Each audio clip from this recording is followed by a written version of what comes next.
Chief minister once the election process is over, जब चुनाव की प्रक्रिया खत्म होती है, जो इलेक्टेड एमएलए होते हैं रूलिंग पार्टी के, वो लीडर के तौर पर एज अ चीफ मिनिस्टर चुने जाते हैं। जैसे मान लीजिए बीजेपी के, मैंने उस दिन भी बताया था शायद आपको कि ये लोग अलग अलग जगह से खड़े होते हैं एमएलए के तौर पर।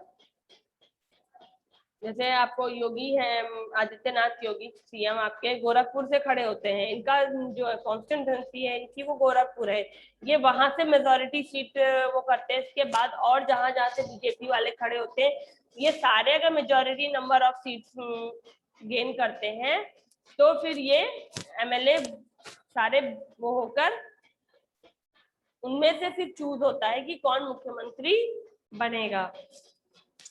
When the election process is over, the elected MLAs of the ruling party elect their leader। हाँ, फिर वो जो नेता सारे एमएलए चुनकर आते हैं, वो उनमें से एक को फिर वो चीफ मिनिस्टर अपॉइंट करते हैं। People of the state do not directly elect the chief minister. जो प्रदेश के लोग, यानी हम डायरेक्ट अपना चीफ मिनिस्टर नहीं चुन सकते हैं। The chief minister select the minister, और जो चीफ मिनिस्टर होता है वो अपने मिनिस्टर्स को सेलेक्ट करता है। The chosen MLA now have a dual responsibility, और जो मिनिस्टर्स होते हैं जो चुने जाते हैं उनके पास दो रिस्पॉन्सिबिलिटी आती हैं। पहली, वो एज ए एमएलए काम करते हैं, मेंबर ऑफ लेजिस्लेटिव असेंबली के तौर पर, यानी जिस जगह से वो चुने गए हैं वहां से उस तरह से काम करते हैं। और दूसरा, वो एज अ मिनिस्टर काम करते हैं,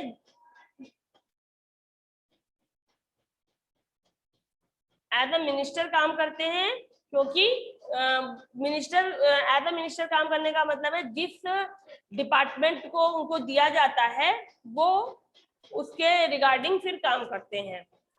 ठीक है। The minister take in charge of the different ministry, ये जो बताया मैंने, जो मिनिस्ट्रीज उनको दी जाती है। जैसे मान लीजिए कोई अब योगी आदित्यनाथ है, वो गोरखपुर से खड़े होते हैं, तो उनको गोरखपुर के वो एमएलए हुए, ठीक है, तो वो गोरखपुर के लिए एज अ एमएलए उस क्षेत्र का विकास करेंगे, उस क्षेत्र के लिए काम करेंगे। बट वो चीफ मिनिस्टर है तो वो पूरे स्टेट का भी ध्यान रखेंगे।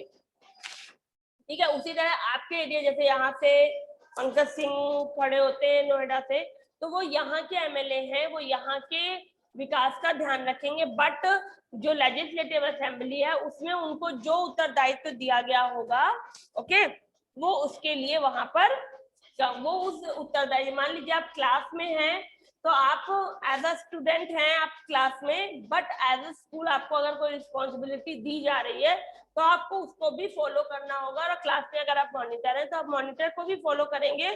और यहाँ पर नहीं है बट अदर स्कूल्स में होता है कि और भी responsibility as a school level पे दी जाती है, बच्चे उन्हें भी फॉलो करते हैं। तो सेम वो चीज यहाँ पर है।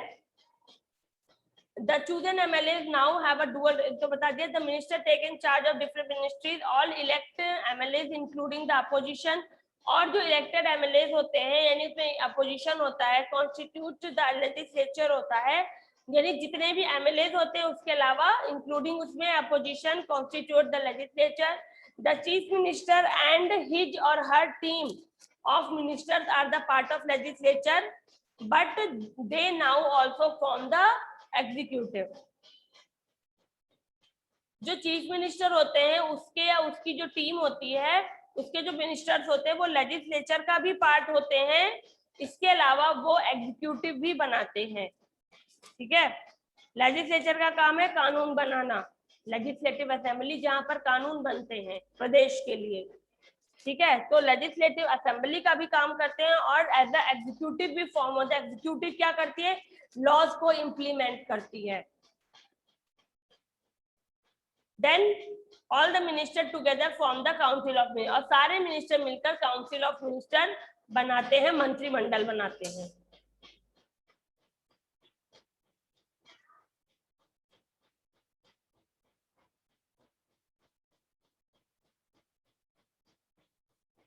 The chief minister heads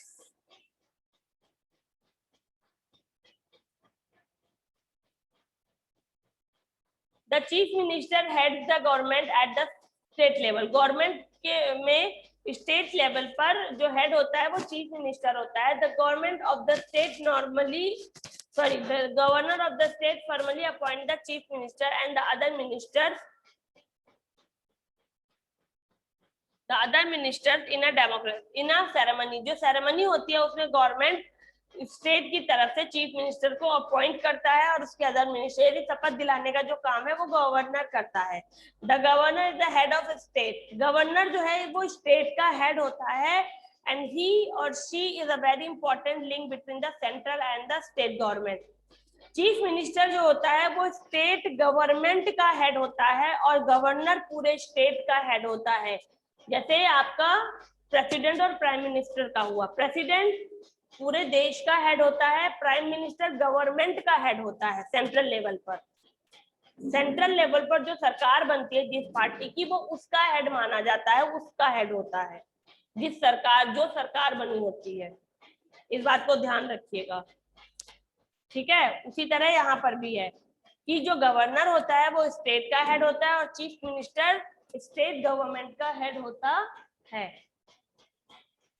the government और उसके अलावा जो गवर्नर होता है वो सेंट्रल और स्टेट के बीच की बहुत इंपॉर्टेंट लिंक भी होता है। अब है अपोजिशन का रोल क्या होता है। जितने भी कानून बनाए जाते हैं मैं आपको एक शॉर्ट वे में समझा रही हूँ, रीड करते चलिए अपने अपने उसमें।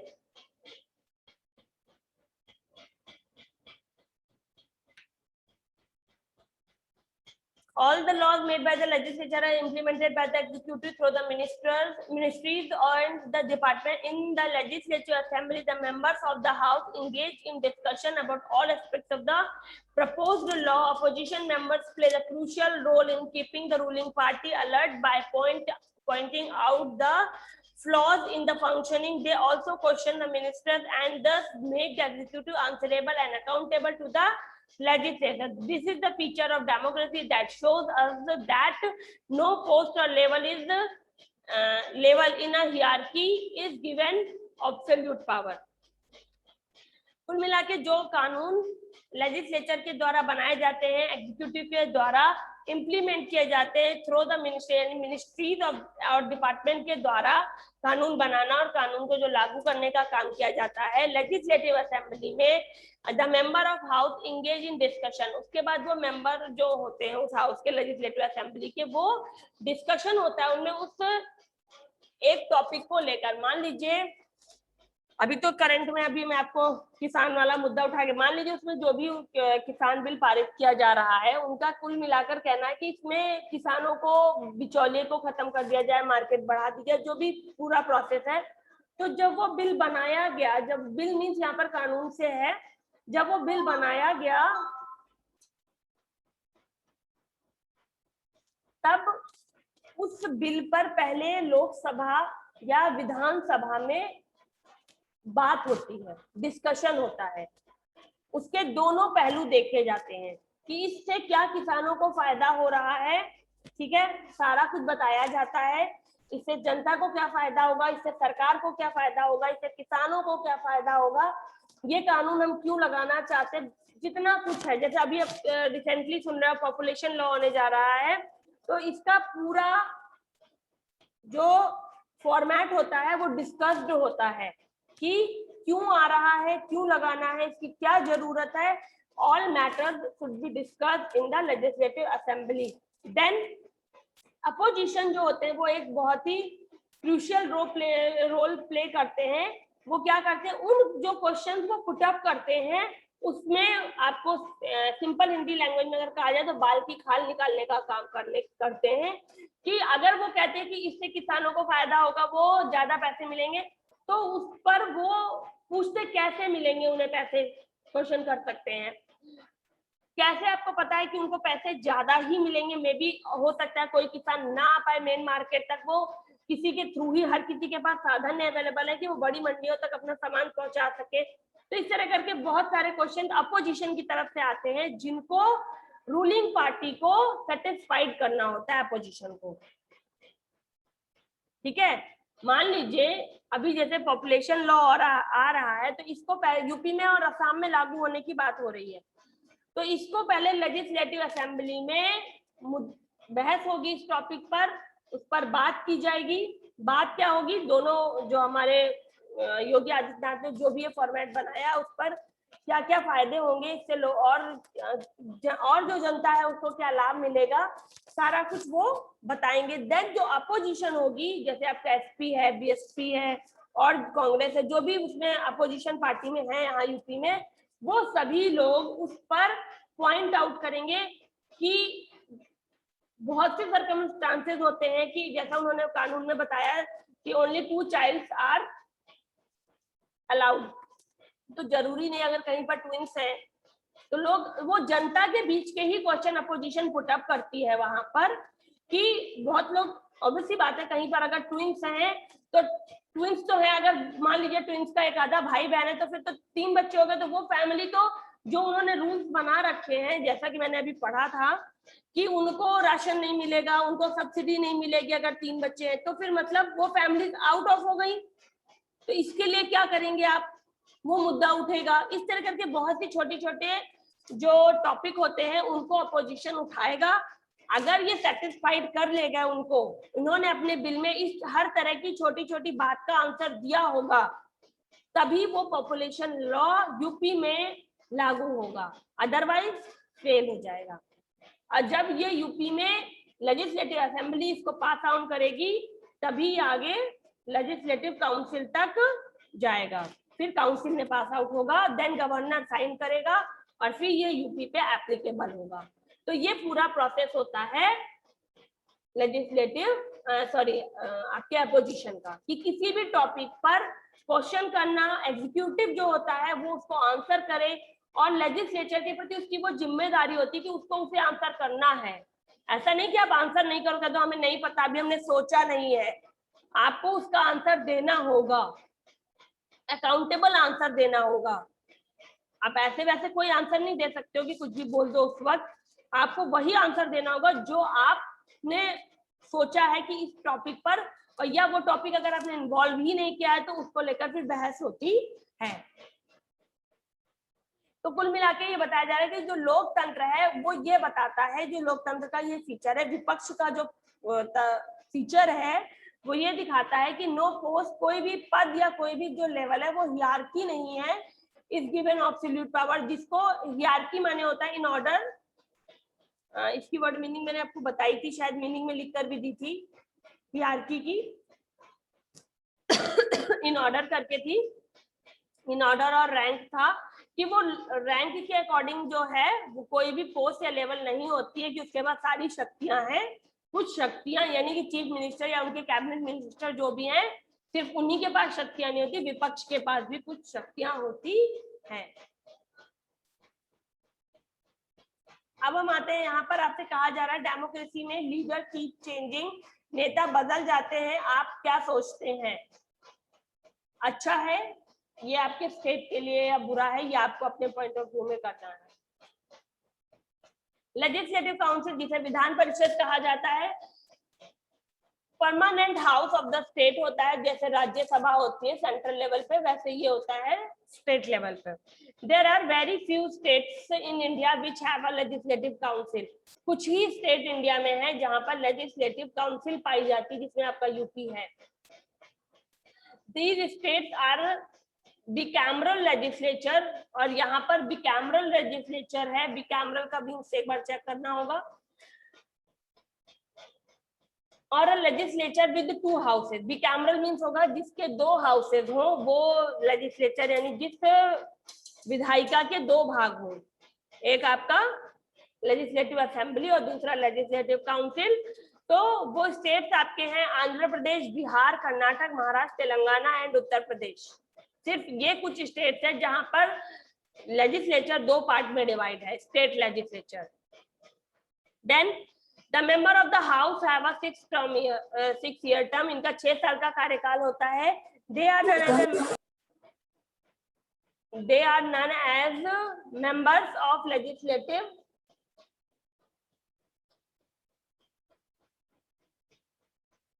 They are none as a member of legislative council or MLCs, इनको MLCs कहा जाता है, member of legislative council। अभी MLCs के चुनाव आपने सुने होंगे, होते रहते हैं MLCs के, वो इसके ही होते हैं। प्रदेश जो स्टेट लेजिस्लेटिव काउंसिल होती है उसके चुनाव होते हैं। To become the member of legislative council, अगर आपको member of legislative council MLC बनना है तो उस व्यक्ति को 30 ईयर एज का होना होगा, सिटीजन ऑफ इंडिया होना होगा, यानी कि भारत का नागरिक होना होगा। These members are not directly elected by the people, ये हम लोगों के द्वारा डायरेक्ट नहीं चुने जाते, जैसे कि चीफ मिनिस्टर हो गया, वो डायरेक्ट नहीं चुना जाता है, उसको उसकी जो मेजॉरिटी पार्टी के लीडर होते हैं वो चुनते हैं, और एमएलए को हम चुनते हैं डायरेक्टली। तो वही बात यहाँ पे कही गई, उनको डायरेक्ट नहीं चुना जा सकता है, वो लोकल बॉडीज के द्वारा चुने जाते हैं, यानी म्यूनिसिपैलिटीज या म्यूनिसिपल कॉर्पोरेशन के द्वारा, या कुछ और उनमें से कुछ होते हैं जो सरकार के द्वारा, Akshit Baloni keep your mic off, और उनमें से कुछ होते हैं जो सरकार के द्वारा आते हैं बेसिस ऑफ कंट्रीब्यूशन, उनका जो योगदान होता है उसके आधार पर आते हैं, जो डिफरेंट फील्ड में अपना योगदान देते हैं। जैसे आपके लिटरेचर से होते हैं, साइंस से होते हैं, आर्ट से होते हैं, मेडिसिन से होते हैं, सोशल वर्क से होते हैं, गेम से होते हैं, जैसे सचिन तेंदुलकर हैं, आपके राज्यसभा मेंबर हैं। उसी तरह डिफरेंट फील्ड से यहाँ पर कुछ मेंबर्स आते हैं। As a house of legislature, the legislative council debate and discusses the proposed law, यानी अब जैसे आपका मैंने अभी बताया किसान बिल हो या पॉपुलेशन लॉ हो, तो जब ये आपकी लेजिस्लेटिव असेंबली से पास होकर लेजिस्लेटिव काउंसिल में जाता है तो उस टॉपिक पर वहां पर पहले बहस होती है, देन वो प्रपोज होता है और कानून बनता है, एक कानून बनने के धर्रे पर आता है। It can also be suggested amendment, इसमें कुछ संशोधन भी किए जाते हैं और changes to the proposal of the legislative, और लेजिस्लेटिव असेंबली के कहने पर इसमें कुछ संशोधन भी किए जाते हैं। Thus it become an important part of law making organ of the state, और कानून बनाने, स्टेट के लिए कानून बनाने के क्रम में ये एक इम्पोर्टेंट ऑर्गन है। एक्सरसाइज मैंने फाइंड आउट करने को कही थी, आई थिंक करी गई होगी, लास्ट क्लास में मैंने दिया था।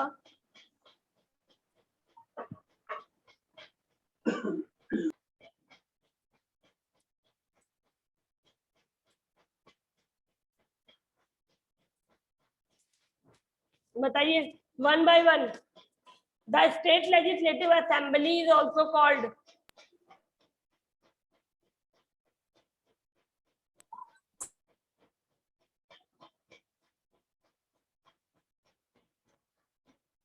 बताओ कहाँ से? विधान परिषद, परिषद हो गया, परिषद विधानसभा, विधान परिषद, परिषद नहीं विधान होगा, परिषद, परिषद काउंसिल होती है, अभी यही पढ़ के बता रही हूँ।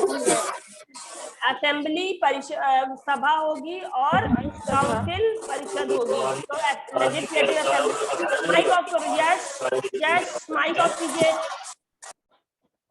मतलब एक बोलते सब लोग का माइक कैसे ऑन हो जाता है? एक दूसरे का माइक कनेक्ट कर रखा है क्या आपस में? लेजिस्लेटिव असेंबली विधान सभा है, लेजिस्लेटिव काउंसिल आपकी विधान परिषद है, MLA member of legislative assembly है, MLC member of legislative council होता है। धनो अगम समझ में आ गया? अब मत भूलना। Yes ma'am. अगला, the appointed by the governor, किसको अपॉइंट किया जाता है गवर्नर के द्वारा? Ma'am minister, ma'am minister, chief minister, mike off कर दो। The member of the house have, member of house का कितना ईयर का टर्म होता है? Ma'am 5 laws made by the legislature are implemented by the, जो कानून लेजिस्लेचर बनाती है उसको इम्प्लीमेंट कौन करता है? Executive. India choose to be the federal country, India ने फेडरल गवर्नमेंट को क्यों चुना है? इंडिया फेडरल गवर्नमेंट क्यों, फेडरल कंट्री क्यों है? क्योंकि एरिया इसका है, डाइवर्सिटी है, अकॉर्डिंग ऑल ऑफ दीज होगा, क्योंकि एरिया भी ज्यादा है, डाइवर्सिटी भी है और पॉपुलेशन भी। CW डाल के करिएगा। देन हम आगे आते हैं, एक एक करके बोला करो मगर। Coalition means India has a government at more than 2 level. Correct कीजिए स्टेटमेंट को जल्दी, मुझे आगे चैप्टर कराना है।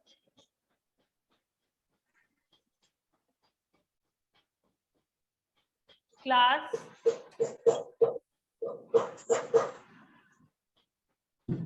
मेरा वीडियो देखो।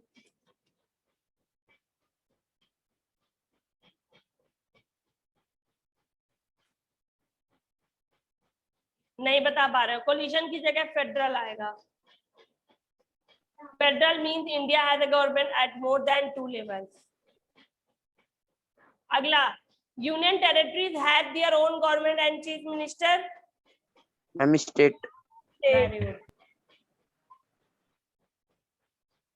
अगला, the party with the most number. पहले वाले में क्या लिखा है आपने? फेडरल।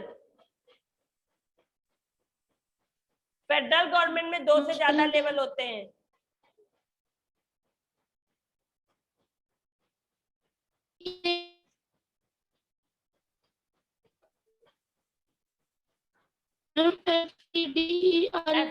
बेटा बुक पर लिखी हुई है फेडरल की स्पेलिंग, फर्स्ट पेज पर देखो। The party with the most number of seat is called opposition. Ruling party. Majority भी कह सकते हो, अपोजिशन है तो आप मेजॉरिटी भी बता सकते हो, हाँ, या फिर रूलिंग पार्टी कह सकते हो।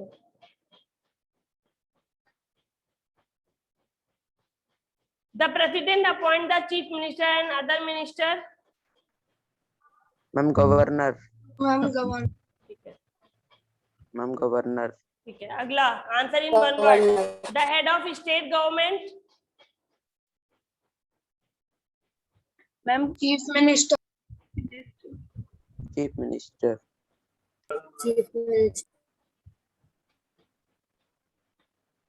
चलिए चीफ मिनिस्टर करते चलिएगा साथ में। Next,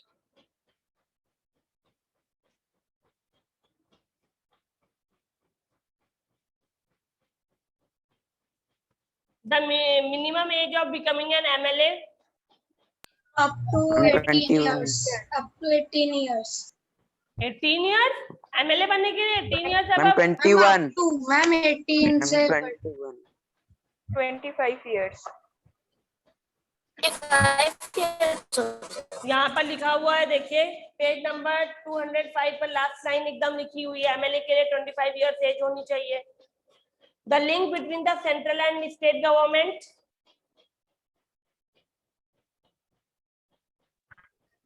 ma'am governor. The state legislative council is called.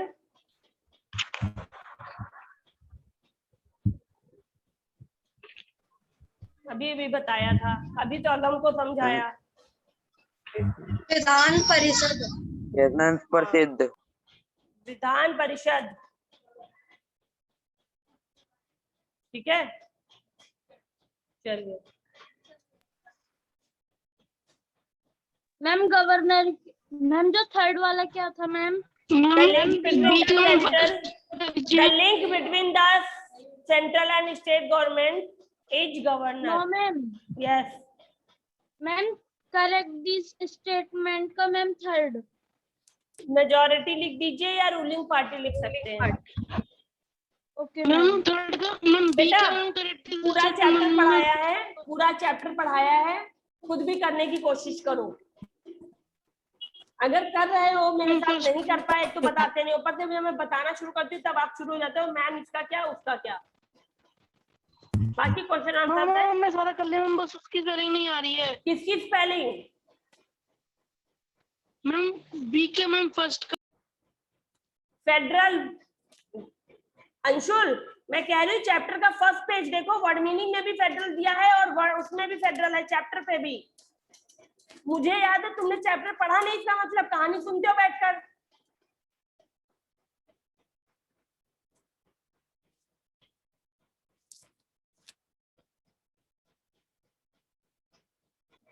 Government and public welfare, सरकार और जो आपका जन कल्याण किया जाता है। अब यहाँ से पूछा जा रहा है the provide facility the people, कौन सी फैसिलिटीज या कौन फैसिलिटीज देता है लोगों को? गवर्नमेंट। तो government provide facilities to the people. चलिए, public transport include, public transport में क्या आते हैं? Car bus. Car public transport में आती है? पब्लिक ट्रांसपोर्ट क्या हुआ? मैम बस, मैम मेट्रो और बस, हाँ मेट्रो है, ट्रेन है, मैम, ट्रेन है ma'am, aeroplane aeroplane, ma'am, auto. हाँ एरोप्लेन आ सकता है, ऑटो आ सकता है। सिंपल सिंपल लिखो, एरोप्लेन थोड़ा वेलफेयर से ऊपर जा रहा है। यस, ठीक है। बस है पब्लिक ट्रांसपोर्ट। हाँ बस है, आप बस को लिख सकते हो, आप ट्रेन लिख सकते हो, आप ऑटो लिख सकते हो, रिक्शा लिख सकते हो, इस तरह के जो भी है उनको लिख लेना। The Indian constitution declared India to be the welfare state, भारतीय संविधान ने भारत को कल्याणकारी प्रदेश कहा है। इन पॉलिटिकल साइंस, राजनीति विज्ञान में पॉलिटिकल साइंस जो आप सिविक्स पढ़ रहे हो, जब ये ब्रांच, ये जब बड़े ब्रॉड एरिया में आता है तब इसका नाम पॉलिटिकल साइंस हो जाता है, इसको साइंस कर दिया जाता है, क्योंकि इसमें किसी भी टॉपिक का जो हम वो पढ़ते हैं वो सीरियल वाइज पढ़ते हैं। The word state is used to refer a country, यहाँ पर स्टेट का मतलब देश से कहा गया है। A welfare state is a state whose prime responsibility is to make policies and run administration, keeping the welfare of the people as its topmost priority. Welfare state यानी कल्याणकारी देश प्रदेश के रूप में इसलिए इसको कहा गया क्योंकि वो प्रदेश, वो देश जो अपनी प्राइम रिस्पॉन्सिबिलिटी, अपनी मुख्य जिम्मेदारी क्या समझे, टू मेक पॉलिसीज, नीतियों को बनाना, एंड रन द एडमिनिस्ट्रेशन, प्रशासन को चलाना और लोगों के कल्याण के लिए काम करना उसकी सबसे मुख्य भूमिका हो। यानी लोगों का कल्याण नीतियां बनाने से ज्यादा उसके लिए इम्पोर्टेंट हो, वो होता है welfare state. Important function of the government is to look after the public welfare and make policies in order to develop a variety of fields like transport, communication. सबसे इम्पोर्टेंट फंक्शन है government का कि वो लोगों के कल्याण को देखे and make, उससे संबंधित नीतियां बनाए और उसमें विकास करे, डिफरेंट फील्ड्स में उसमें विकास करे। यानी कि किन फील्ड्स में करना है? ट्रांसपोर्ट में करे, कम्युनिकेशन में करे, टेक्नोलॉजीज में करे, ट्रेड एंड कॉमर्स में करे, एजुकेशन में करे, हेल्थ केयर में करे, जॉब में करे, इसके अलावा और अर्बन हाउसिंग जो है उसमें वो डेवलपमेंट करे। अब development of transport,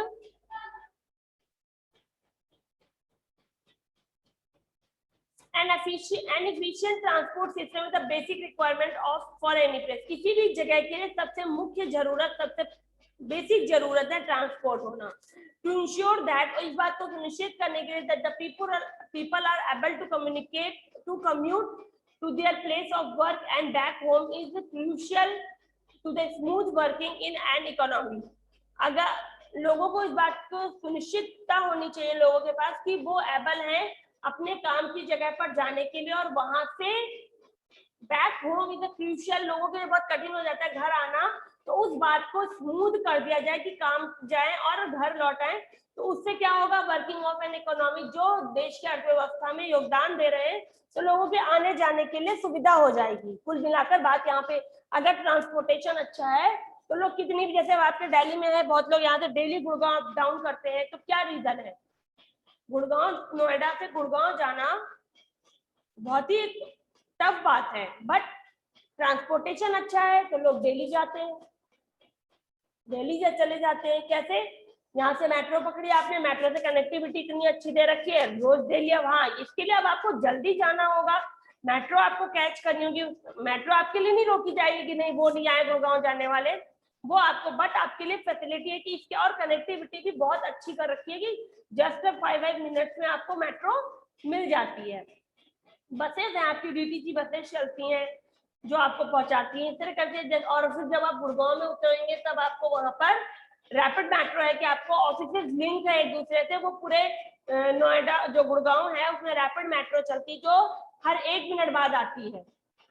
rapid means बहुत जल्दी जल्दी वो मूव करती रहती है, उसके उन्हीं जो पूरा IT हब है वहां का, उसके चारों तरफ वो मूव करती है, जिससे कि लोग जल्दी जल्दी पहुंच सके एक जगह से दूसरी जगह। Thousand of people travel on road, बहुत से लोग रोड पे ट्रैवल करते हैं every day through the different means of public and private transport. Public और प्राइवेट मीन्स ऑफ ट्रांसपोर्ट के जरिए हजारों लोग रोज रोड पे ट्रैवल करते हैं।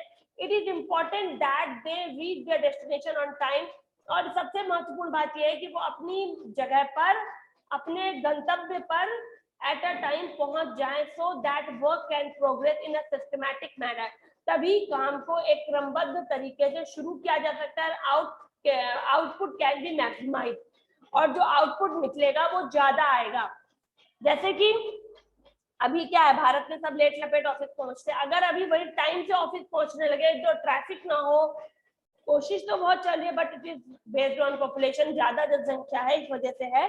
अगर सब कुछ टाइम टू टाइम होने लगे ना, तो ऑब्वियस सी बात है जो यहाँ पे लिखा है आउटपुट कैन बी मैक्सिमाइज्ड, आपका जो आउटपुट आना है वो चाहे जिस भी, अगर कोई कंपनी में इंसान पहुंचने वाला है, जो लेबर है, जो वहां का मालिक है, अगर वो 9 बजे ऑफिस खुलना है 9 बजे पहुंचता है, तो आप समझिए वो कंपनी अच्छा प्रोडक्शन देगी, आपको अच्छा पैसा पैदा कर देगी। तो ये चीज यहाँ पर कही जा रही है।